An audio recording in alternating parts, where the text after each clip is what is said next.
Hello नमस्कार दोस्तों, आप सभी का स्वागत है फिर से बीएससी प्रो क्लासेज में। दोस्तों, एक बात मैं आपको बता दूं, इम्पोर्टेंट बात यह है कि आज 1 मार्च हो चुकी है। मतलब आप देख सकते हो कि हमारे पास में एग्ज़ाम के लिए अब जो टाइम बचा हुआ है वो बहुत ही कम बचा हुआ है। यानी कि आप सपोज करो, मान के चलते हो कि आपके एग्ज़ाम 15 अप्रैल 20 अप्रैल के बाद में भी होती है, तो फिर भी आप यहाँ पे केवल एक ही महीना मान के चलो, यानी कि मार्च का जो महीना है उसको ही लेके चलो। क्योंकि मार्च के महीने में आप जितना कवर कर सकते हो, जितना भी आप कवर कर सकते हो उसको कर लो। अप्रैल की 1 तारीख से ही रिवीजन स्टार्ट करना पड़ेगा, अन्यथा जो आपने पढ़ा है वो आपका पूरा साफ हो जाएगा। यानी कि आपको 15 से 20 दिन तो रिवीजन के लिए चाहिए, जो आपने पहले अभी तक पूरे साल में पढ़ा है। ठीक है, तो यानी कि सभी से निवेदन ये है कि आप, यानी कि मार्च के अंतर्गत आप बिल्कुल भी रिवीजन मत करो। मतलब रिवीजन करो लेकिन आपके हिसाब से देख लेना, लेकिन बिल्कुल भी रिवीजन करने की कोशिश मत करो। आप केवल जितना कवर कर सकते हो ना, मतलब चीज़ें पढ़ सकते हो, सीख सकते हो तो सीख लो। सारी चीज़ें सीखनी पड़ेंगी आपको। और उसके बाद में मार्च अप्रैल के अंतर्गत आपको बिल्कुल कुछ भी नया नहीं सीखना। जो आपने पहले पढ़ रखा है उसी का बार बार रिवीजन करना है, बस ये काम है आपका अप्रैल के अंतर्गत। ठीक है, तो यहाँ पे देखो मैं आपको बता देता हूँ कि देखो कई बच्चे हैं जिनको भाई देखो पूरा सिलेबस चाहिए। अब सिलेबस तो कैसे होगा भाई, देखो आपको क्या करना पड़ेगा। देखो, आपको भी साथ साथ मेहनत करनी पड़ेगी और मेरे को भी यहाँ पे क्या है कि वीडियो की लेंथ को बढ़ाना पड़ेगा। लेंथ बढ़ा देंगे अपनी वीडियो को, यानी कि 1 घंटा तो मिनिमम रहेगी, और उसके अलावा अपन 1.5 घंटा भी कर सकते हैं। और यहाँ पे अपन चलेंगे फटाफट, जो भी सिलेबस कराएंगे अपन फटाफट कराएंगे। देखो फालतू बातों में टाइम अपन को गंवाना बिल्कुल भी नहीं है। अपना काम है मैन अप कोर्स को करवाना है। ठीक है, तो यहाँ पे अब थर्मोडाइनमिक्स की डेली की एक नहीं 2 या 3 क्लासें आया करेंगी। और यहाँ पे थर्मो की और इलेक्ट्रॉनिक्स का जल्दी से जल्दी कोर्स यहाँ पे होने की डिमांड भी है, तो वहाँ पे जल्दी से जल्दी अपन कोर्स करवाने वाले हैं। ठीक है, तो यहाँ पे अपन बात करते हैं थर्मोडाइनमिक्स में। फटाफट आ जाओ भाई, यहाँ पे फटाफट आ जाओ सब। यहाँ पे स्क्रीन पे ध्यान होगा सबका। यहाँ पे थर्मोडायनेमिक्स में अपन ने देखो पिछली क्लास में अपन ने क्लास नंबर 6 के अंतर्गत आपको पता हो तो आइंस्टीन मॉडल पढ़ा था। आइंस्टीन मॉडल पढ़ा था, तो वहाँ पे हमने उसका जो प्रूफ कर लिया था और वहाँ पे उसका थ्योरेटिकल पार्ट समझा था कि किस प्रकार आइंस्टीन मॉडल ने ठोस अणुओं के लिए ऊष्माधारिता को समझाया था। उसी प्रकार आज अपन बात करेंगे सभी का, कह सकते हैं एक तरीके से अपग्रेड वर्जन है, डिबाई मॉडल है। यानी कि दिलोक-पिट्टी का भी और आइंस्टीन मॉडल का भी। मतलब आइंस्टीन मॉडल की जो कमियां थी उसको दूर करेगा। और ये अपना लास्ट मॉडल है, किसके ऊपर? ऊष्माधारिता के ऊपर लास्ट मॉडल है। इसके बाद में हमारे पास में 4-5 क्वेश्चन बनते हैं इंपॉर्टेंट यहाँ पे। ठीक है, उसके बाद में हमारी जो यूनिट है वो ख़त्म हो जाएगी। और एक बात मैं आपको बता दूँ, इंपॉर्टेंट बात ये है कि सारी यूनिट होने के बाद में जब हमारी सारा जो सिलेबस है इसका कवर हो जाएगा, मतलब सारी यूनिट कवर हो जाएगी, उसके बाद में क्या करेंगे अपन, इसका जब रिवीजन करेंगे दोबारा, इसका जब अपन रिवीजन करेंगे चैनल पे ही, तो वहाँ पे अपन इसके जो इंपॉर्टेंट क्वेश्चंस हैं, न्यूमेरिकल्स हैं, उनको साथ साथ कवर कर लेंगे। क्योंकि एक बात मुझे बताओ, हमारे पास में एक क्वेश्चन 4 नंबर में आता है, वो आपको 1 घंटा लिखने में लग जाएगा। लेकिन अगर आपको न्यूमेरिकल आता है उसके ऑप्शन का, तो आप वहाँ पे उसको 5 से 10 मिनट में कर सकते हो। तो न्यूमेरिकल का बहुत ज़्यादा फायदा रहता है, साफ सी बात है। तो उसको करें लेंगे अपन, लेकिन जब अपने एग्ज़ाम नज़दीक रहेंगी तभी कर लेंगे, क्योंकि आपको ज़्यादा उसमें फिर रिवीजन करना पड़ेगा, टाइम लगाना पड़ेगा, साफ सी बात है। ठीक है, तो वहाँ पे आपको क्या करेंगे, एग्ज़ाम के नज़दीक ही जब अपन रिवीजन करवाएंगे तो वहाँ पे आपको न्यूमेरिकल भी साथ साथ, जो इंपॉर्टेंट न्यूमेरिकल रहेंगे पिछले साल में आए हुए रहेंगे, उनको अपन करवा देंगे साथ ही साथ। ठीक है, तो अब यहाँ पे स्टार्ट करते हैं अपने डिबाई मॉडल को। तो डिबाई मॉडल क्या कहता है, देखो इसकी कहानी भी काफ़ी इंटरेस्टिंग है। तो यहाँ पे देखो एक एक कॉन्सेप्ट को अपन, देखो हमने यहाँ पे रफ्तार बढ़ा रहे हैं। ठीक है, ये पेन को क्या हो गया, यहाँ पे अपन रफ्तार बढ़ाएंगे ना, लेकिन समझने का जो कॉन्सेप्ट है उसको अपन बिल्कुल भी वही रखेंगे। मतलब आपको एक एक चीज़ समझ में आनी चाहिए, अपना काम ये है। ठीक है, रफ्तार बढ़ाने का कोई मतलब नहीं है। ये पेन ख़राब हो गया, देखिए मेरे हिसाब से दूसरा ले लेते हैं। ठीक हो, अब यहाँ पे देखो सभी डिबाई मॉडल पढ़ेंगे अपन। डिबाई मॉडल को थोड़ा ध्यान से पढ़ेंगे, क्योंकि आपको पता है ये हमारे पास में जो आइंस्टीन मॉडल था उसका भी अपग्रेड वर्जन है और दिलोक-पिट्टी का भी। तो यहाँ पे अपन को कुछ नई चीज़ सीखने को मिलेगी। साफ सी बात है कि हमारे पास में ठोस पदार्थ के अंतर्गत जो ऊष्माधारिता अपन पढ़ रहे थे, उसमें अपन को कुछ नई चीज़ें सीखने को मिलेंगी। तो यहाँ पे क्या बात करते हैं, देखो हमारे पास में जो डिबाई मॉडल है ये हमारे पास में क्वांटम सिद्धांतों के पर आधारित है, अर्थात आइंस्टीन का संशोधित रूप डिबाई मॉडल कहलाता है। ठीक है, और डिबाई वैज्ञानिक ने ठोस पदार्थों की ऊष्माधारिता का वर्णन करने के लिए जो परिकल्पना उपयोग में ली है वो अपन यहाँ पे पढ़ने वाले हैं। ठीक है, तो यहाँ पे सबसे पहले वही लिखते हैं परिकल्पना। ठीक है, सबसे पहली परिकल्पना क्या लिखते हैं, इसने 2 परिकल्पना दी थी। दो परिकल्पना डिबाई मॉडल ने यहाँ पे प्रस्तुत करी थी। तो पहली परिकल्पना क्या है, देखो सभी ध्यान से सुनेंगे। देखो आइंस्टीन मॉडल के अनुसार जो ठोस पदार्थ हैं उसके अंतर्गत मुक्त दोलक पाया जाता है। और मुक्त दोलक के पाया जाता है यानी कि इसका मतलब क्या है, इसका मतलब यही है कि डायग्राम बनाओ और डायग्राम के बाद में आपको सही ढंग से समझ में आएगा। यानी कि देखो अपने पास ये ठोस पदार्थ है, इसके अंतर्गत हमारे पास में ये है, हमारे पास में मॉलिक्यूल कण है, हमारे पास में परमाणु बोल सकते हो आप, ठीक है। तो ये परमाणु है मान लो। अब ये परमाणु है हमारे पास में, ये कैसे हैं, ये हमारे पास में आइंस्टीन के अनुसार मुक्त दोलक की भांति व्यवहार करते हैं। लेकिन डीवाई भाई साहब ने क्या कहा इसके बारे में, देखो हम यहाँ पे थ्योरेटिकल पार्ट लिखने का काम नहीं है, केवल समझने का काम है। थ्योरेटिकल पार्ट पूरा नोट्स में लिखा हुआ है, ठीक है। तो डीवाई मॉडल क्या कहता है कि डीवाई मॉडल ने ये कहा कि हमारे पास में जो पार्टिकल्स हैं, जो कण हैं, जो परमाणु हैं, वो आपस में अंतरा परमाणविक बंध से जुड़े हुए हैं। तो यानी कि ये तो पूरा चेंज हो गया। डीवाई मॉडल तो क्या कह रहा है कि हमारे पास में ये जो आपस में देखो ये परमाणु है ना, ये हमारे पास में परमाणु है या चाहे अणु है, ये आपस में अंतरा आणविक या अंतरा परमाणविक बंध से जुड़े हुए हैं आपस में, ठीक है। तो यानी कि देखो ये तो बिल्कुल विपरीत बात कह दी किसने, डीवाई मॉडल ने। आइंस्टीन मॉडल तो क्या कर रहा था, आपस में फ्री है, कोई भी रोक टोक नहीं है, फ्री है आपस में। लेकिन यहाँ पे डीवाई मॉडल तो ये कहता है कि यहाँ पे तो आपस में क्या जुड़े हुए हैं, अंतरा आणविक बंध से जुड़े हुए हैं।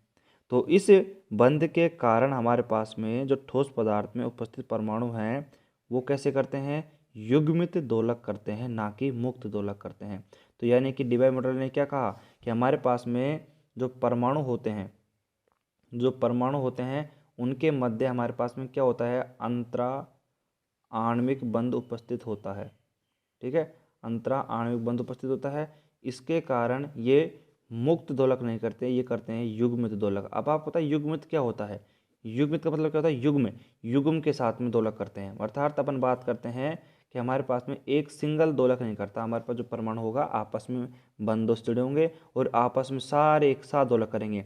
देखो इस चीज़ को आप इमेजिन करने की कोशिश करो और तब समझ में आएगा कैसे। अब देखो यहाँ पे हमने क्या करा कि हमने इसको हीट एनर्जी प्रदान करी, क्या करा, हमने इसको हीट एनर्जी दी।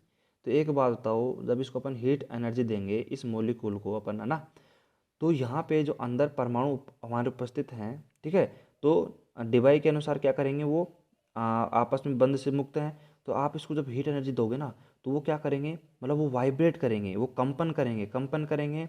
इसका मतलब क्या है कि वो ऐसे मतलब कैसे भी जो मोशन होगी उनकी, वो उन्होंने डिफाइन करी है डिवाई भाई साहब ने कि हमारे पास में वो एक युग्मित दोलक की भांति काम करेंगे। मतलब वो साथ साथ दोलक करेंगे। जैसे कि मान लो हमारे पास जो सारे परमाणु जुड़े हुए हैं तो ये एक साथ कैसे करेंगे, इस प्रकार मोशन करेंगे, यानी कि युग्मित दोलक की भांति व्यवहार करेंगे, ठीक है। तो ये कहानी समझा डिवाई मॉडल ने, ठीक है। आप इस प्रकार अगर डायग्राम से माध्यम से समझोगे तो आपको एकदम शानदार तरीके से समझ में आएगा। अब बात करते हैं हमारे पास में सेकंड पॉइंट की। सेकंड पॉइंट में देखो आइंस्टीन भाई साहब ने क्या कहा था, आइंस्टीन भाई साहब ने ये कहा था कि हमारे पास जो एनर्जी होती है वो तो क्वांटिक राशि होती है। एनर्जी को उन्होंने क्वांटिक राशि बताया था और ई एन बराबर N plus 1/2 H bar omega naught का फॉर्मूला वहाँ पे दिया था एन वी क्वांटम स्टेट के लिए। लेकिन मैं एक बात कहूँ, आइंस्टीन भाई साहब ने एक और बात समझाई थी कि हमारे पास में जो एनर्जी का ऊर्जा लेवल है, अर्थात अपन बात करते हैं हमारे पास जब इसको एनर्जी अपन देते हैं, एनर्जी जब इसको प्रदान करेंगे अपन मॉलिक्यूल को, तो वहाँ पे हमारे पास में प्रत्येक परमाणु के लिए ऊर्जा का वितरण है वो समान रूप से होगा। अर्थात यहाँ पे अगर यदि अपन यहाँ पे इसको एनर्जी प्रदान करेंगे तो हमारे पास में जो वाइब्रेशन मोशन करेंगे, कंपन गति करेंगे, तो सभी परमाणुओं के लिए एनर्जी का जो मान है हमारे पास में समान रहेगा। ये बात किसने कही थी, ये आइंस्टीन भाई साहब ने कही थी, ठीक है। आइंस्टीन भाई साहब ने ये बात कही थी। लेकिन अब जब डिवाई मॉडल ने क्या कहा, वह डिवाई मॉडल हमारे पास में आइंस्टीन मॉडल का संशोधित रूप है, तो कुछ डिफरेंट बात कहिएगा यहाँ पे। तो डिफरेंट बात यहाँ पे क्या कही उन्होंने कि हमारे पास में जो परमाणु है वो अलग अलग आवर्ती से कंपन करता है। और एक बात सही भी है, आप इसको इमेजिन करके देखो, जब आप यहाँ पे इसको मान लो कि एनर्जी प्रदान करते हो, जैसे कि मान लो कि यहाँ पे इन्होंने इस ठोस पदार्थ को एनर्जी प्रदान करी, तो एक बात बताओ, यहाँ पे जो नीचे की साइड का जो हिस्सा रहेगा इसको एनर्जी मतलब ज़्यादा मिलेगी। तो यानी कि यहाँ पे जो परमाणु है हमारे पास में, वो जो वाइब्रेट करेंगे वो ज़्यादा करेंगे और यहाँ पे थोड़े कम करेंगे। यानी कि हमारे पास में जो परमाणु हैं वो जो कंपन करेंगे, कंपन गति करेंगे, कंपन मोशन करेंगे, ठीक है, वाइब्रेशन मोशन करेंगे, वो यहाँ पे यहाँ की बजाय कम करेंगे। तो यानी कि डीबाई मॉडल ने ये कहा कि हमारे पास में जब ठोस पदार्थ को ऊर्जा प्रदान की जाती है तो वहाँ पे अलग अलग कंपन गति से अलग अलग कंपन वहाँ पे प्रदर्शित करते हैं। तो अलग अलग कंपन प्रदर्शित करेंगे तो इसका मतलब क्या है? इसका मतलब तो यही है कि हमारे पास में ठोस पदार्थ के अंतर्गत जो एनर्जी का डिस्ट्रीब्यूशन हो रहा है, एनर्जी का वितरण हो रहा है, वो यहाँ पे अलग अलग रूप से हो रहा है। ये कहानी समझाई डीबाई मॉडल ने। तो कुछ समझ में आया? क्या कहा देखो, दोबारा समझो इस पॉइंट को। आइंस्टीन मॉडल ने क्या कहा कि हमारे पास में ठोस पदार्थ में उपस्थित सभी परमाणुओं के लिए एनर्जी का डिस्ट्रीब्यूशन समान रहेगा। तो ये बात क्या है कि डीबाई मॉडल को हजम नहीं हुई, मतलब डीबाई भाई साहब को ये बात अच्छी नहीं लगी। तो उन्होंने ये कहा कि आइंस्टीन भाई साहब सुनो, आपके हिसाब से तो ये बात कह रहे हो आप कि जब आप इसको एनर्जी प्रदान करोगे, इसको जब आप एनर्जी दोगे तो यहाँ पे सभी परमाणु हैं वो एक समान रूप से कंपन करेंगे। तो ये बात तो आप गलत बोल रहे हो, क्यों? तो आइंस्टीन भाई साहब ने कहा, डीबाई से कहा कि भाई क्यों ये बात गलत कैसे है? तो डीबाई ने समझाया प्रेम से। आप इसको ध्यान से देखो एक बार। ये हमारे पास में क्या है कि एक ऊर्जा का स्रोत है, एनर्जी सोर्स है। तो यहाँ पे जब आप इसको एनर्जी प्रदान करोगे तो एक बात मुझे बताओ, हमारे पास में जो पार्टिकल्स अंदर जो परमाणु मौजूद हैं, इनको यहाँ पे समान रूप से एनर्जी कैसे मिल पाएगी? एक बात बताओ आप। यहाँ पे जो मतलब ऊर्जा के जो पास में रहेंगे, एनर्जी सोर्स के जो पास में जो मॉलिक्यूल रहेंगे, उनके पास में जो एनर्जी होगी वो ज़्यादा प्रदान होगी। अर्थात यहाँ पे जो पार्टिकल्स हैं वो कंपन ज़्यादा करेंगे और यहाँ पे कंपन कम करेंगे। तो एनर्जी का जो डिस्ट्रीब्यूशन है तो यहाँ पे डिफरेंट डिफरेंट रहेगा और हमारे पास में जो परमाणु हैं वो अलग अलग आवर्ती में कंपन गति करेंगे, मतलब कंपन करेंगे। यहाँ पे गति तो क्या करेंगे, खैर क्योंकि गति तो अपन इसको नहीं कह सकते क्योंकि वो एक ही जगह पर अपने पास में कंपन करेंगे, ठीक है, तो इसको अपन गति नहीं कहेंगे, ठीक है। जहाँ पे मैंने गति वर्ड यूज किया है उसको आप थोड़ा सा रिमूव कर सकते हो वहाँ से, क्योंकि यहाँ पे आप देख सकते हो आप इतनी मतलब इतनी सी कम जगह में गति कैसे कर सकते हो, ठीक है।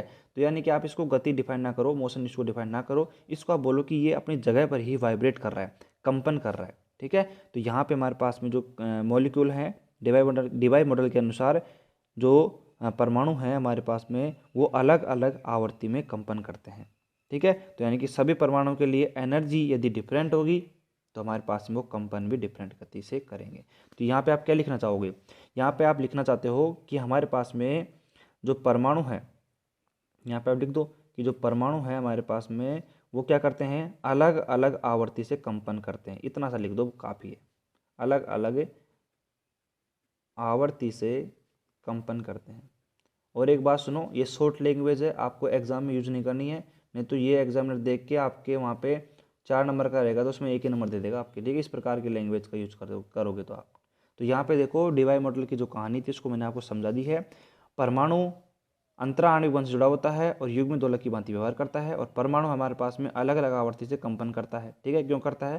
क्योंकि उसको एनर्जी का जो लेवल है, एनर्जी की जो प्राप्ति होती है वो डिफरेंट डिफरेंट तरीके से नहीं कहेंगे, लेकिन डिफरेंट डिफरेंट एनर्जी का लेवल हमें वहाँ पे ग्रहण होता है, तो वो कंपन भी डिफरेंट डिफरेंट ही करेगा, साफ सी बात है।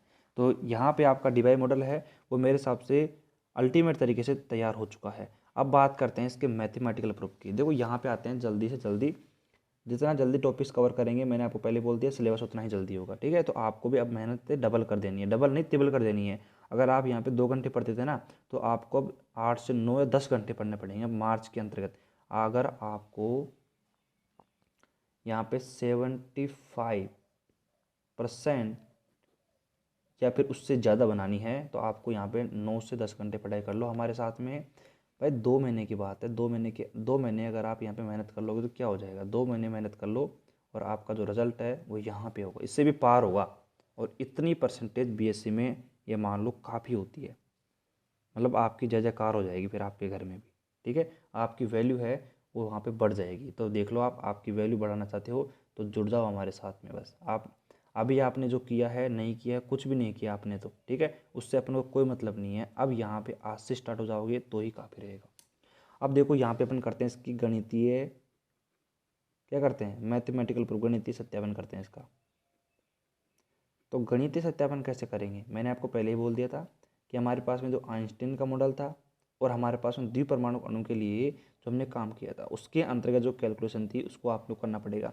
ये यहाँ पे कैलकुलेशन मैं यहाँ पर नहीं कर रहा हूँ, तो आपको देखो मैं बता देता हूँ, आप नोट्स में देख लेना, क्योंकि नोट्स मैंने आपको प्रोवाइड करवा दिए हैं टेलीग्राम पे पहले ही। तो आप नोट्स में थोड़ा सा ध्यान दे के देखोगे, नोट्स में अगर आप यहाँ पे थोड़ा सा ध्यान से देखोगे तो हमारे पास में एनर्जी, हमारे पास में जो औसत ऊर्जा का जो मान आएगा वहाँ से लेकर आपको वो डेरिवेशन मिलेगा कहाँ तक, U बराबर में हमारे पास में आंतरिक ऊर्जा तक वो फॉर्मूला मिलेगा आपको। तो यहाँ तक आपको क्या करना है, आपको वहाँ पे समझ लेना है, क्योंकि ये कैलकुलेशन मैंने आपको काफ़ी बार समझा दी है, ठीक है। तो यहाँ तक आपको डेरिवेशन खुद करना है, आपको डेरिवेशन खुद करना है, क्योंकि ये कैलकुलेशन मैंने आपको समझा दी है, पहले भी समझा दी है और यहाँ पे आपको अभी भी समझा दी। अभी तो क्या समझाऊंगा खैर मैं, क्योंकि यहाँ पे अब समझाने की आवश्यकता पड़ेगी नहीं, क्योंकि 2 बार तो मैंने समझा दिया आपको। एक तो अभी आइंस्टीन मॉडल में समझाया था और वहाँ पे 2 घंटे का लेक्चर अपने पास पड़ा हुआ है किसका, द्विपरमाणु अणु के लिए, और वेरी वेरी इंपॉर्टेंट टॉपिक है द्विपरमाणु अणु के लिए। जो कैलकुलेशन है अल्टीमेट कैलकुलेशन आती रहती है एग्जाम में, ठीक है। अब यहाँ पे बात करते हैं, हमारे पास में एक बात मुझे बताओ, यहाँ पे अपन बात करते हैं अब यहाँ पे, फिर उसके बाद सुनो, उसके बाद में हमारे पास में जब आप यहाँ तक पहुँच जाओगे उसके अंदर, ठीक है, तो एक बात बताओ, यहाँ तक आपको खुद कर लेना, कर लोगे क्या, एक बात बताओ कर लेना, ठीक है, हल्के में मत लेना। क्योंकि देखो एक बात मुझे बताओ, आपने अगर शुरुआत यहाँ पे स्टार्टिंग करी है एकदम शानदार तरीके से, तो अपन अंत भी उसका शानदार करेंगे, ठीक है। तो आपको यहाँ पे मेहनत में कोई कमी नहीं रखनी है, जो मैं आपको बोल रहा हूँ। अब ये देखो, ये तो मैंने करवा दिया ना, इसलिए मैं आपको छुड़वा रहा हूँ, अन्यथा अगर कोई नई चीज़ सीखने को यहाँ पे मिलती तो मैं यहाँ पे आपको नहीं छुड़वाता। अब एक बात बताओ, यहाँ तक आपको कर लेना है, ठीक है। मतलब यू का जो फॉर्मूला निकलेगा अपने पास है NH/ओमेगा नॉट 1/2 प्लस में 1 में E H/ओमेगा नॉट KT - 1। ये यहाँ तक आपको खुद कर लेना है, ठीक है। उसके बाद में इसका यहाँ पे कोई भी उपयोग नहीं होगा, यहाँ से लेकर तक यहाँ तक आप इसको करोगे ना तो इसका कोई भी उपयोग नहीं है, कोई भी उपयोग नहीं है, ठीक है।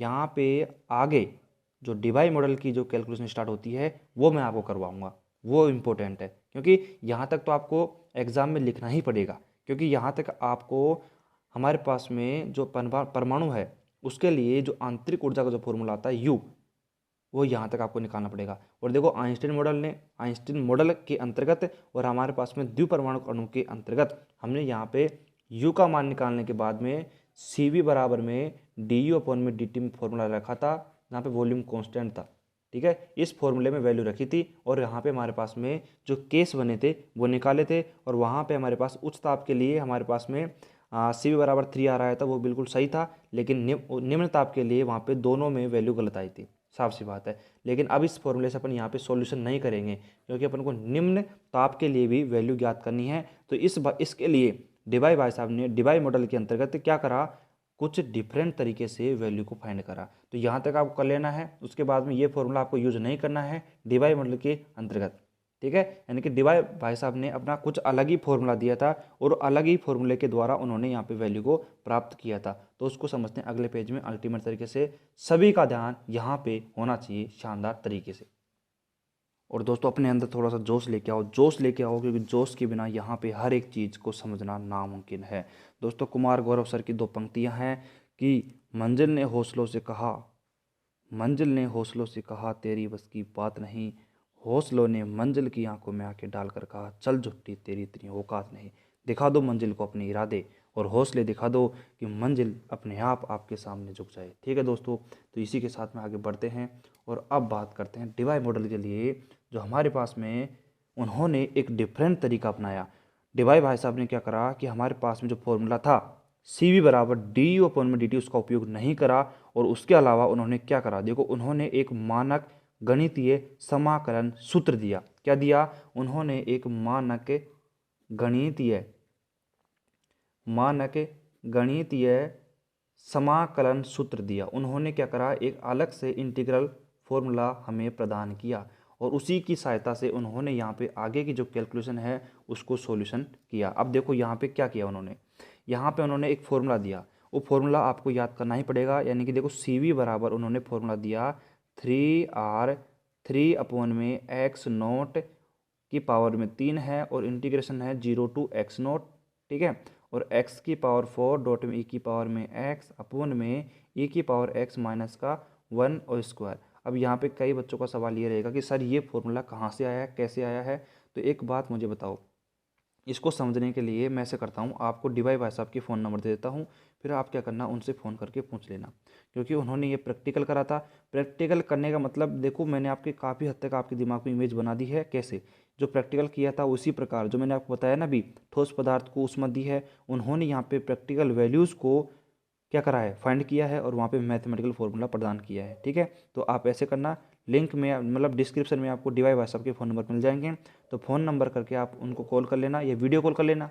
वीडियो कॉल कर लेना, आजकल तो व्हाट्सएप है, तो वीडियो कॉल करके पूछ लेना उनसे कि आपने ये सी वी बराबर 3r 3/x0 का क्यूब 0 से लेकर x0 ये आपने फॉर्मूला कैसे प्रदान किया है। ठीक है, तो वो आपका काम है, पूछ लेना उनसे। ठीक है, तो यहाँ पे अगर अपन बात करें, यहाँ पे देखो ये फॉर्मूला आपको याद करना पड़ेगा, इसका कोई इलाज नहीं है, यानी कि कोई इलाज नहीं है। ठीक है, पहले बोल दिया मैंने आपको। ठीक है, तो सी बी बराबर ये फॉर्मूला आपको रख लेना है। ठीक है, तो यहाँ पे अपन बात करते हैं अब x बराबर, देखो यहाँ पे क्या है, x बराबर हमारे पास में देखो एच न्यू अपॉन में के टी है। ठीक है, तो यहाँ पे उन्होंने क्या कहा कि हमारे पास में जो x है उसकी वैल्यू है एच न्यू अपॉन में के टी है। ठीक है, हमारे पास में जो x नोट है, x नोट जो लिमिट में लगा हुआ है, इसकी वैल्यू हमारे पास में कितनी है, एच न्यू मैक्सिमम अपॉन में हमारे पास में के टी है। ठीक है, उसके बाद में अलावा हमारे पास में जैसे कि थीटा डी, आपने जैसे यहाँ पे थीटा डी क्या है, अब यहाँ पे थीटा डी है हमारे पास में, आपको मैंने कहा था हमारे पास में कंपन अवस्था में जो ताप को दर्शाया गया था, देखो हमारे पास में थीटा ई जो आइंस्टीन था, थीटा डी यहाँ पे डिवाई के लिए है, तो आप ये तो समझ जाना चाहिए आपको। ठीक है, तो न्यू मैक्सिमम हमारे पास में क्या आ गया, के आ गया। ठीक है, ये कहानी है हमारे पास में, तो ये कहानी मैंने आपको समझा दी है, कोई दिक्कत थोड़ी है इसमें, कोई भी दिक्कत हमारे पास में यहाँ पे आपको नहीं होनी चाहिए। अब देखो यहाँ पे इसी फॉर्मूले के द्वारा हम डिवाई मॉडल के लिए उच्च ताप के लिए और निम्न ताप के लिए कहानी को समझाएंगे, और आपको अब आने वाला है मज़ा, क्योंकि अब यहाँ पे देखो अपन मेहनत कर रहे हैं 2 दिन से, क्योंकि अपन को चाहिए निम्न ताप के लिए लो टेम्परेचर के लिए हमें जो फॉर्मूला चाहिए उसी के लिए अपन मेहनत कर रहे हैं। तो आइए यहाँ पे चलते हैं, तो यहाँ पे सबसे पहले केस नंबर फर्स्ट डालते हैं अपन, केस नंबर फर्स्ट डालते हैं, और वो डालते हैं अपन उच्च ताप के लिए। और उच्च ताप के लिए अगर हमारे पास में फॉर्मूला, इस फॉर्मूले से देखो अब कितना इंटरेस्टिंग बात है, कितनी इंटरेस्टिंग बात है हमारे पास में, कि हमारे पास में ये फॉर्मूला है। इस फॉर्मूले के अंदाज से आप देखो कि हमें उच्च ताप पर जो फॉर्मूला मिलने वाला है वो सी बी बराबर 3r मिलेगा। अब वो कैसे मिलेगा, अब आप खुद देख लेना। अब यहाँ पे देखो ये साइंटिस्ट हैं, इन्होंने किस प्रकार वैल्यू को फाइंड किया है, कि जो डिलॉक पिट्टी ने निकाला था उसी को फॉर्मूला आइंस्टीन ने निकाल दिया, और आइंस्टीन ने भी निकाला, और उसके बाद में हमारे पास में जो डिवाई मॉडल है उसने भी वहाँ पे 3r निकाल दिया, और वो भी अपनी कैलकुलेशन से। उनकी जो कैलकुलेशन थी उसकी कॉपी पेस्ट नहीं किया उन्होंने, कॉपी बिल्कुल नहीं करी है, हमारे पास में अपने हिसाब से देखो बिल्कुल अच्छे तरीके से उन्होंने ये वैल्यू फाइंड करी है। देखो अब यहाँ पे अपन उच्च ताप के लिए बात करते हैं, तो हाई टेम्परेचर के लिए बात करते हैं हमारे पास में, तो देखो यहाँ पे वैल्यू क्या आती है, देखो हमारे पास में इस प्रकार हम उच्च ताप के लिए बात करते हैं, तो हमारे पास में देखो एच न्यू का जो मान है वो बहुत ही छोटा है, किससे, के टी से, क्योंकि टेम्परेचर का मान अपन क्या ले रहे हैं, हाई ले रहे हैं। ठीक है, तो टेम्परेचर का मान हाई हो गया, तो हमारे पास में देखो एच न्यू अपॉन में जो के टी आएगा वो हमारे पास में बहुत ही छोटा है, किसे, 1 से आएगा। ठीक है, आगे ध्यान देना, अल्टीमेट तरीके से मजा आएगा। ठीक है, तो यहाँ पे लिख लेते हैं इसको, तो यहाँ पे देखो अब यहाँ पे ध्यान से देखो, हमारे पास में एच न्यू अपॉन के टी है वो बहुत ही छोटा है, किससे, 1 से। तो एक बात मुझे बताओ, यहाँ पे हमारे पास में हमने क्या माना है, देखो x बराबर हमारे पास में क्या है, यहाँ पे x बराबर हमारे पास में है एच न्यू अपॉन में के टी है। ठीक है, तो यहाँ पे फिर अपन क्या करेंगे, वही हमारे पास में e की पावर x का जो फॉर्मूला लगाएंगे, क्या होता है, 1 प्लस में एक्स स्क्वायर अपन में फैक्टोरियल 2 होता है, प्लस में यहाँ पे एक्स क्यूब अपन में फैक्टोरियल 3 होता है। इस प्रकार का फॉर्मूला होता है हमारे पास में x की। उसके बाद हमने क्या कहा कि हमारे पास में दो यहाँ पे अपन x की वैल्यू रखेंगे, ये हमारे पास में क्या है, e की पावर x है, तो यहाँ पे फॉर्मूला कई बार रख चुके हैं, अब तो आपको एक्सपीरियंस हो जाना चाहिए। तो यहाँ पे फॉर्मूला रखेंगे, तो हमारे पास में देखो ये जो टर्म्स है हमारे पास में, ये टर्म्स है, इनको अपन नेग्लिजिबल कर देंगे। क्यों, क्योंकि हमारे पास में ये देखो हमारे पास में जो 1 से काफ़ी छोटी है एच न्यू के टी की वैल्यू, हमारे पास में एच न्यू के टी की वैल्यू है वो 1 से काफ़ी छोटी है, तो इस प्रकार हमारे पास में जो उच्च घातें होंगी उनको अपन नगण्य मानकर छोड़ देंगे। ठीक है, एक्स की जो उच्चतम घातें होंगी, एक्स की उच्चतम घातों को नगण्य मानकर छोड़ने पर, उच्चतम घातों को नगण्य मानकर छोड़ने पर, अब नगण्य मान लिया इनको और छोड़ दिया अपन ने। ठीक है, तो हमने क्या देखा कि e की पावर x का जो मान आ गया वो 1 प्लस एक्स के बराबर ही आ गया, क्योंकि इनको तो अपन ने नेग्लिजिबल करके छोड़ दिया है यहाँ पे। ठीक है, अब यहाँ पे देखो आप ध्यान से, हमारे पास में e की पावर में x की जो वैल्यू आई है, देखो यहाँ पे e की पावर x की जो वैल्यू आ गई वो 1 प्लस एक्स आ गई, तो यहाँ पे अपन इसको समीकरण नंबर 1 नाम दे दें, तो यहाँ पे इसको समीकरण नंबर 2 नाम दे दो, तो यहाँ पे अपन क्या करेंगे, समीकरण 1 से और 2 से यहाँ पे वैल्यू अपन उसको पुट करेंगे, तो यहाँ पे वैल्यू पुट कर दो, तो यहाँ पे हमारे पास सी बी बराबर कितना आ गया, 3r डॉट में 3/x0 का क्यूब आ गया, ठीक है। और इज इक्वल टू नहीं, इंटीग्रेशन हमारे पास में कितना है, 0 to x0 है, और 0 to x0 हमारे पास में वैल्यू आ गई। तो यहाँ पे आप ध्यान से देखो, आप थोड़ा सा ध्यान से देखोगे तो यहाँ पे आपको थोड़ा सा नजर आएगा कि हमारे पास देखो e⁻x है, तो e⁻x की वैल्यू कितनी आ गई हमारे पास में, 1 + x आ गई। मल्टीप्लाई में हमारे पास में x⁻4 ऐसे कैसे है, हमारे पास में कोई दिक्कत नहीं है। अपॉन में बात करते हैं हमारे पास में, तो देखो e⁻x में है, तो यहाँ पे देखो हमारा थोड़ा सा ध्यान से देखना, थोड़ा सा ध्यान से, तो ये कैसे आएगा, देखो हमारे पास में ये आ गया e⁻x की कितनी वैल्यू है, 1 + x है, ठीक है, और माइनस का 1 भी अंदर है, और इसका होल स्क्वायर है, तो ये 1 से 1 कैंसिल हो जाएगा। ये हमारे पास में x² है, तो ये x² यहाँ पे कैंसिल हो जाएगा, यहाँ पे बच जाएगा 2। साफ सी बात है, बिल्कुल सिंपल सी यहाँ पे कैलकुलेशन चल रही है। अब एक बात मुझे बताओ, यहाँ पे एक बात मुझे बता दो कि सी बी बराबर हमारे पास में क्या है। देखो सी बी बराबर 3r डॉट में हमारे पास में कितनी है, 3 में कितनी है, x0 का क्यूब है, और यहाँ पे अपने पास 0 to x0 हमारे पास में लिमिट लगी हुई है, ठीक है। अब एक अंदर एक बात मुझे बताओ, अंदर यहाँ पे देखो हमारे पास में क्या बच गया, 1 प्लस में x बच गया हमारे पास में, और मल्टीप्लाई में हमारे पास क्या बच गया, x² बच गया। अब एक बात मुझे बताओ, हमारे पास में यहाँ पे 1 की जो वैल्यू है, देखो हमने यहाँ पे फाइंड करी है कि 1 की जो वैल्यू है हमारे पास में बहुत ही ज़्यादा है। 1 की वैल्यू है वो बहुत ही ज़्यादा है, किससे, हमारे पास में यहाँ पे कर सकते हैं 1 से, मतलब x से, यानी कि हमारे पास में जो 1 की वैल्यू है हमारे पास में वो इस x से बहुत ही ज़्यादा है। तो यानी कि हमारे पास में जो ये x है इसको अपन क्या कर सकते हैं, छोड़ सकते हैं नेग्लिजिबल करके। तो यहाँ पे करते हैं बाकी की कैलकुलेशन को नीचे की तरफ, ठीक है। तो यहाँ पे देखो थोड़ा सा ध्यान से देखना, अल्टीमेट तरीके से मज़ा आएगा आपको। देखो यहाँ पे ध्यान से देखोगे आप, तो देखो यहाँ पे क्या हुआ, अब यहाँ पे हमारे पास में देखो यहीं पे लिख देते हैं इसको, तो सी भी बराबर हमारे पास में 3r डॉट में 3/x0 का क्यूब आ गया हमारे पास में। और इंटीग्रेशन की बात करते हैं, 0 to x0 हमारे पास लिमिट है, और यहाँ पे क्या हुआ, यहाँ पे हमने x को नेगेटिव करके छोड़ दिया, तो यानी कि x² बच गया हमारे पास में। तो x² हमारे पास में ऐसे कैसे बच गया, और यहाँ पे dx तो लगाओ भाई, यहाँ पे dx तो हमने इंटीग्रेशन में लगाया ही नहीं, ठीक है, यहाँ पे लगा हुआ है देखो, तो यहाँ पे dx हमने लगा दिया। अब यहाँ पे क्या करना है, अपन को सिंपल इंटीग्रेशन करना है और कुछ भी नहीं करना है। अब एक बात मुझे आप बताओ, यहाँ पे बच्चे बहुत ही गलती कर जाते हैं। यहाँ पे देखो लिमिट किसकी है, 0 to x0 की लिमिट है, 0 to x0 की लिमिट है। तो एक बात बताओ, अंदर जो फंक्शन हमारे पास में x² के रूप में है, तो ये तो कांस्टेंट है, x² है वो तो हमारे पास में एक कांस्टेंट हो गया, तो x² को अपन बाहर निकाल लेंगे, x² को निकाल लेंगे बाहर, ठीक है, साफ सी बात है। तो यहाँ पे क्या हो जाएगा, देखो अब अपन बाहर चलते हैं, ठीक है, ठीक है। तो यहाँ पे आपको ये गलती नहीं करनी है, और गलती क्या नहीं करनी है, देखो आपको कंफ्यूज बिल्कुल नहीं होना है। यहाँ पे मैंने अभी क्या कहा था आपसे कि हम x² को बाहर ले लेंगे, लेकिन नहीं, यहाँ पे हमारे पास में जो लिमिट है वो x की ही है। ध्यान से देखो, यहाँ पे और गलती कर देते आप कि यहाँ पे 0 to x0 लिमिट है, 0 to x0 लिमिट है, तो ये लिमिट x की ही है, ये लिमिट किसकी है, x की ही है। वैसे आपको पहले पता चल गया होगा कि लिमिट x की है, लेकिन कई बार क्या करते हैं बच्चे, दो तरफ से कन्फ्यूज हो जाते हैं। कई बार क्या करते हैं, वो यहाँ पे ये समझ नहीं पाते कि ये x की लिमिट है या फिर x0 की, तो फिर x² को बाहर ले लेते हैं, हमारे पास में इसको कांस्टेंट रख देते हैं। और कई बार फिर यहाँ पे गलती ऐसे भी कर देते हैं कि यहाँ पे इसकी लिमिट को अप्लाई नहीं करते हैं, क्योंकि यहाँ पे 0 to x0 है, तो कई तो समझ नहीं पाते कि ये x की लिमिट है या किसकी लिमिट है। तो यहाँ पे आपको कन्फ्यूज बिल्कुल नहीं होना है। अभी यहाँ पे मैंने आपको बताया कि हमारे पास में इसमें बिल्कुल कंफ्यूज नहीं होना है आपको। यहाँ पे आपको ये लिमिट है वो x की ही लिमिट है, ठीक है, x की लिमिट है, यानी कि अपन को x का ही मान रखना पड़ेगा यहाँ पे, साफ सी बात है, ठीक है। तो यहाँ पे हमारे पास में देखो सी भी बराबर 3r है, और मल्टीप्लाई में कितना है हमारे पास में, 3 में कितना है, x0 का क्यूब है। अब यहाँ पे अपन मल्टीप्लाई में बात करते हैं, देखो x² है, तो x² का अपन यहाँ पे इंटीग्रेशन करेंगे तो कितना हो जाएगा, x³ में 3 हो जाएगा। और यहाँ पे देखो आप लिमिट अप्लाई करोगे तो x0 में कितना आ जाएगा, x0 में क्यूब में कितना आ जाएगा, 3 आ जाएगा, ठीक है। तो यहाँ पे देखो 3 से 3 कैंसिल, और यहाँ पे x0 से x0 कैंसिल। बोलो बांके बिहारी लाल की जय, क्योंकि हमारे पास में अब आंसर आ चुका है। देखो हमारे पास में ये हो गया 3r आ चुका है, और CV का मान हमें 3r ही प्रूफ करना था उच्च तापमान के लिए। हमने क्या देखा, हाई टेम्परेचर के लिए द्विलोक पिट्टी का मॉडल हो गया हमारे पास में किसका, आइंस्टाइन हो गया, और डिबाई का हो गया, तीनों के सही हैं, तीनों के सही हैं। लेकिन अब बात करते हैं लो टेम्परेचर की, जिसमें आएगा मज़ा, क्योंकि अपन जो मेहनत कर रहे थे वो लो टेम्परेचर के लिए ही कर रहे थे, क्योंकि हमारे पास में लो टेम्परेचर में जो वैल्यू थी हमें सही ढंग से नहीं मिल पा रही थी, ठीक है।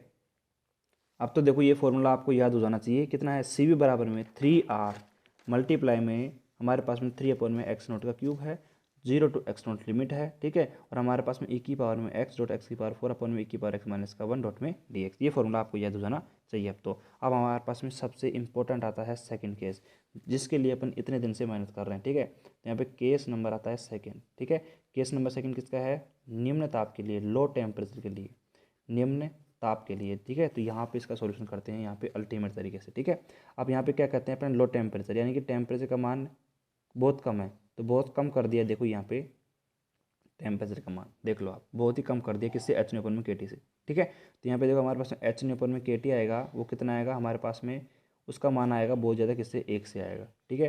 तो यहाँ पे अपन बात करते हैं, यहाँ पे एक्स बराबर कितना है हमारे पास में, वही एच न्यूटन में केटी है, ठीक है, कोई दिक्कत नहीं है। तो हमारे पास में ये वैल्यू आ गई। उसके बाद हमने कहा कि जो एक्स का जो मान इस बार वो 1 से बहुत ही ज़्यादा हो गया, तो ई की पावर में एक्स हमारे पास है वो बहुत ज़्यादा होगी, किससे, 1 से हो गई, ठीक है। तो हमारे पास में देखो ई की पावर एक्स का जो मान है वो बहुत ज़्यादा हो गया, किससे, एक्स से। तो हमारे पास में जो 1 है इसको अपन यहाँ पे नेग्लिजिबल करके छोड़ देंगे, ठीक है। तो हमने ये कहानी कह दी इस बार। तो इस कहानी को देखो यहाँ पे अपन समझा देते हैं, देखो यहाँ पे समझा देते हैं। तो इस कहानी को मैंने क्या कहा, देखो सी वी बराबर, सी वी बराबर हमारे पास में 3r और मल्टीप्लाई में 3r अपन में एक्स नोट का क्यूब है, और इंटीग्रेशन की बात करते हैं 0 to x नोट हमारे पास है, और हमारे पास में जो वैल्यू है देखो x की पावर में 4 है, ठीक है। अपन में बात करते हैं हमारे पास देखो e की पावर में x का स्क्वायर आ गया हमारे पास में, देखो e की पावर x का स्क्वायर है और मल्टीप्लाई में की पावर x है। तो यहाँ पे आप देखो एक से यहाँ पे कैंसिल कर सकते हो यहाँ पे, ठीक है। तो यहाँ पे आप कैंसिल करोगे ना तो आपके पास वैल्यू क्या बचेगी, देखो हमारे पास में यहाँ पे क्या है, e की पावर स्क्वायर था,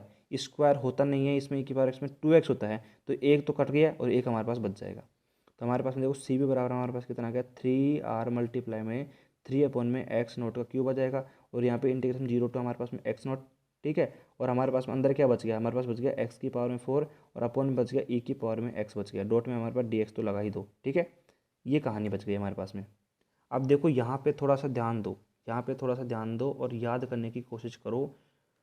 मैंने आपको 400 साल पहले एक फॉर्मूला बताया था, आपको याद हो तो, 400 साल पहले की बात कर रहा हूँ मैं। देखो यहाँ पे एक फॉर्मूला बताया था इंटीग्रेशन का, मैं चैप्टर नंबर बात कर रहा हूँ 7 की, जहाँ पे मैंने आपको एक फॉर्मूला बताया था कि आपको इसी इंटीग्रेशन का मान याद करना पड़ेगा। इंटीग्रेशन 0 to हमारे पास में एक्स नॉट, ठीक है, और यहाँ पे एक्स की पावर 4 अपॉन में ई की पावर एक्स, याद करो ये। अभी याद नहीं आएगा, अब याद आएगा, 4/15, ओहो सर याद था, 4/15, ये आ गया पाई की पावर 4। अब यहाँ पे आप इस इंटीग्रेशन को सोल्व करने बैठोगे तो आपका टाइम वहाँ पे निकल जाएगा, लेकिन आपको इस इंटीग्रेशन का माना का इंटीग्रेशन फॉर्मूला आपको याद करना पड़ेगा, यानी कि इसका मान आपको याद करना पड़ेगा। तो इसका मान कितना आ गया हमारे पास में, 4/15 पाई की पावर 4 है, ठीक है। तो सिंपल वैल्यू कर दो, सी भी बराबर हमारे पास 3r, ठीक है। हमारे पास में कितने आ गए देखो, 3r अपॉन में कितना है हमारे पास में, 3 अपॉन में कितना आ गया, एक्स नोट का क्यूब है, और मल्टीप्लाई में कर देंगे, फिर अपन क्या कर देंगे यहाँ पे 4/15 कर देंगे, और यहाँ पे पाई की पावर में क्या कर देंगे, यहाँ पे 4 कर देंगे, ठीक है। तो हमारे पास में यहाँ पे वैल्यू को अपन मल्टीप्लाई कर देंगे तो कितनी आ जाएगी, देखो यहाँ पे आप देख सकते हो, आप देख सकते हो यहाँ पे कोई दिक्कत नहीं है, 3 3 9 r अपॉन में एक्स नोट का क्यूब मल्टीप्लाई में 4/15 कर दिया। तो देखो यहाँ पे 3 3 9 भाई देखो, और फिर उसके बाद में आप देख सकते हो 3 3 9 और 3 5 15, ठीक है। और यहाँ पे अपन बात करते हैं आगे, तो हमारे पास में देखो सी भी बराबर कितना आ गया, 4 3 12, तो 12 अपॉन में 5x नोट का क्यूब, ठीक है। और हमारे पास में कितना आ गया, हमारे पास में आ गया, आप थोड़ा सा ध्यान से देखो तो यहाँ पे आ गया पाई की पावर 4 अपॉन में ये 4 मल्टीप्लाई में r, देखो ये हमारे पास जो r था इसको अपन इधर लिख दिया पाई की पावर 4 अपॉन में r। यहाँ पे करते हैं बाकी की कैलकुलेशन को, ठीक है। अब यहाँ पे थोड़ा सा ध्यान से देखोगे ना आप, तो यहाँ पे हमने शुरू में लिखवाया था, आपको शुरू में लिखवाया था कि हमारे पास में जो एक्स नोट की जो वैल्यू है, एक्स नोट की जो वैल्यू है वो देखो, अभी देखो आप चेक करो, अभी हमने लिखा है, वीडियो को पीछे करके देखो आप, वहाँ पे एक्स नोट की जो वैल्यू लिखवाई थी वो लिखवाई थी एच न्यू मैक्सिमम अपॉन में के टी है, ये वैल्यू लिखवाई थी मैंने आपको, ठीक है। तो यहाँ पे उस वैल्यू को पुट करना पड़ेगा। यहाँ पे देखो सी भी बराबर हमारे पास में आ गया, देखो ये 12 है तो 12 को 12 रहने दो, ठीक है हमारे पास में। उसके बाद में क्या करना है, उसके बाद में ये करना है कि हमारे पास में देखो एक्स नोट कहाँ पे है, एक्स नोट यहाँ पे अपोन में है, तो अपोन की देखो ये वैल्यू है, तो ये हमारे पास में ऊपर आ जाएगी और ये हमारे पास नीचे नीचे रह जाएगी। देखो के की पावर में 3 आ जाएगी, टेम्परेचर की जो पावर है हमारे पास में वो भी हमारे पास में कितनी हो जाएगी, 3 हो जाएगी, ठीक है। और हमारे पास में उसके अलावा देखो ये क्या बच गया हमारे पास में, पाई की पावर 4 है और मल्टीप्लाई में आर हमारे पास ऐसे कैसे। नीचे अपन में बात करते हैं 5 और एक्स से नोट की तो हमने वैल्यू रखी दी है, तो एक्स नोट की जगह क्या आएगा हमारे पास, देखो एच का आएगा हमारे पास में क्यूब और न्यू मैक्सिमम का हमारे पास में क्यूब आ जाएगा। अब यहाँ पे क्या करें, छोटा सा चेंज अपन को करना है, और क्या करना है, इक्वल टू लगाओ यहाँ पे, और यहाँ पे अंदर की साइड लिखो आप 12 के की पावर 3 है पाई 4 r अपोन में यहाँ पे बात करते हैं 5h cube new cube maximum, और बाहर निकालो किसको, टी की पावर 3 को। अब यहाँ पे आपको जय बोलनी है, वो भी जोरदार तरीके से। देखो CV बराबर हमारे पास में आ गया, बराबर नहीं कहेंगे, CV समानुपाती आ गया टेम्परेचर की पावर 3 के। बोलो बांके बिहारी लाल की जय। अब यहाँ पे देखो हमें यही तो रिजल्ट फाइंड करना था। मैंने आपको कहा था, आइंस्टीन जब मॉडल समझाया था तो मैंने आपको कहा कि यहाँ पे हमारे पास में जो टेम्परेचर का जो मान आ रहा था वो व्युत्क्रमानुपाती में आ रहा था। आपने देखा हो ध्यान से, वो हमारे पास में क्या आ रहा था, अपोन में आ रहा था टेम्परेचर। तो वहाँ पे हमारे पास में टेम्परेचर की जो पावर 3 है, इस नियम का पालन नहीं हो रहा था। तो यहाँ पे इस नियम का जो पालन करवाया वो डीवाई भाई साहब ने करवाया कि हमारे पास में जो ऊष्माधारिता का जो मान है, CV का जो मान है, वो टेम्परेचर की पावर 3 के समानुपाती होता है। तो ये कहानी समझाई डीवाई भाई साहब ने, और ये हमारे पास में लो टेम्परेचर के लिए वैल्यू को फाइंड करता है, यानी कि हमारे पास में नियम कहलाता है। तो ये नियम हो गया हमारे पास में किसका, ये हो गया हमारे पास में डीवाई भाई साहब का। अब एक बात मैं आपको बताता हूँ कि हमारे पास में देखो आपको नोट्स के अंदर कुछ न्यूमेरिकल्स मिलेंगे जिसके क्वेश्चन आपको नहीं दिए हुए हैं, बस केवल आंसर दिए हुए हैं। क्वेश्चन भी थोड़े बहुत हद तक आपको दिए हुए हैं कि हमारे पास में QD का मान दिया हुआ है, VD का मान, आपको न्यू डी का मान निकालना है। तो इस प्रकार आपको वैल्यू फाइंड करनी है। तो मैंने आपको पहले बोल दिया है कि न्यूमेरिकल्स हैं हमारे पास में, उनको अपन लास्ट में सोल्व करेंगे जब अपन रिवीजन करेंगे। अभी आप न्यूमेरिकल्स को छोड़ दो, ठीक है।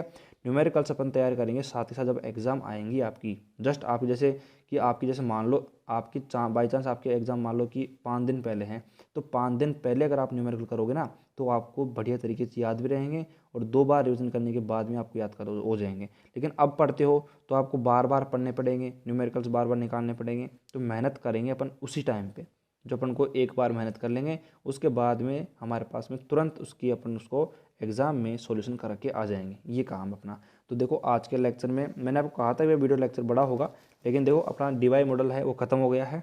तो यहाँ पे आज के लेक्चर में अपने इतने ही पढ़ेंगे, और अगले लेक्चर में अभी ये हमारे पास में जो चैप्टर है वो ज़्यादा बचा हुआ नहीं है, यानी कि मात्र 2 या 3 लेक्चर अपन खींच देंगे इसमें। यानी कि अगर अपन बढ़िया सी मेहनत कर ली अपन ने, और यहाँ पे अगर मैं 1.5 घंटे की लेक्चर लगा दिए, तो यहाँ पे 2 लेक्चर या 3 लेक्चर तो लगेंगे। यहाँ पे 3 लेक्चर के अंदर ये चैप्टर अपना खत्म हो जाएगा।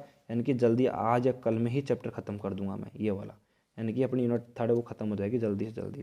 फिर उसके बाद में यूनिट नंबर जो फर्स्ट है उसको स्टार्ट करेंगे, फिर हमारे 2 यूनिट खत्म हो जाएंगे, यानी कि 16 नंबर हमारे पास में कंप्लीट हो जाएंगे 7 चैप्टर से, और 6 चैप्टर से 2 यूनिट हमारे पास खत्म हो जाएगी, ठीक है। ये कहानी अपनी कंप्लीट हो जाएगी, ठीक है।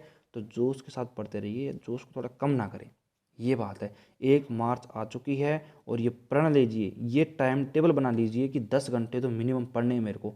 अगर आपको यहाँ पे 75 क्रॉस बनानी है, और अगर आपको यहाँ पे 60 बनानी है तो कोई दिक्कत नहीं है, पढ़ते रहिए आपके हिसाब से जैसे आपकी इच्छा हो। आपके 60 तो यहाँ पे हमारे ये वीडियो लेक्चर देखने से बन जाएंगे आपके 60, ये गारंटी अपनी। आप इसको ध्यान से देख लोगे ना एक बार आप वीडियो लेक्चर को, तो 60 तो आपकी बनी बनाई रखी है। लेकिन 75 क्रॉस करने में आपको थोड़ा बहुत मेहनत करनी, थोड़ी बहुत नहीं काफ़ी मेहनत करनी पड़ेगी। BSc है, कोई हलवा थोड़ी है, ठीक है। तो मिलते हैं अगले वीडियो लेक्चर में और भी शानदार तरीके से। तो अब साथ साथ पढ़ते रहिए, तैयार करते रहिए, जो भी है सब कुछ तैयार करते रहिए, जैसे मैं बताऊँ आपको वैसा पढ़ते रहिए आप।